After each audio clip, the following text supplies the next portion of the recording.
Welcome to CM Times. Chimakurthi పట్టణంకు చెందిన ప్రముఖ టింబర్ డిపో అధినేత గొల్లపూడి ఆదినారాయణ ప్రథమ వర్ధంతి కార్యక్రమం ఈ నెల 7వ తేదీన జరగనుంది. చీమకుర్తిలోని శ్రీ హరిహర క్షేత్రం ఎదురుగా వారి టింబర్ డిపో జరుగు. ఈ కార్యక్రమం మండలంలోని పలువురు ప్రముఖులు హాజరు కానున్నట్లు వారి కుమారుడు గొల్లపూడి కోటేశ్వరరావు చౌదరి తెలిపారు. ఈ సందర్భంగా చౌదరి మాట్లాడుతూ, మానవత్వంకు మారుపేరు నిలిచిన మా నాన్న, ఆయన లేని ఈ సంవత్సరం కాలం వారి జ్ఞాపకాలే శ్వాసగా, వారు చూపిన మార్గమే నిత్య ఆదేశంగా జీవిస్తున్నాం.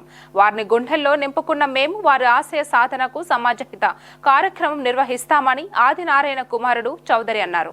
పరిషత్ నాటకాలలో మంచి పేరు తెచ్చుకున్న ఆదినారాయణ ఈ మంటలు అర్పిండి ఊరిమ్మిటి బ్రతుకులు నాటకాలలో ఆయన కనబరిచిన నటనకు ప్రజలను బాగా ఆకట్టుకోవడంతో పాటు అవార్డు రావడం జరిగింది. ఆ తర్వాత పలు సాంఘిక నాటకాలు ఆడటం జరిగింది. తెలుగుదేశం పార్టీలో క్రియాశీల రాజకీయ నాయకుడిగా పార్టీ అభివృద్ధి కృషి చేసిన మనసున్న మహారాజు అని ఇప్పటి ఆయన సన్నిహితులు చెబుతున్నారు.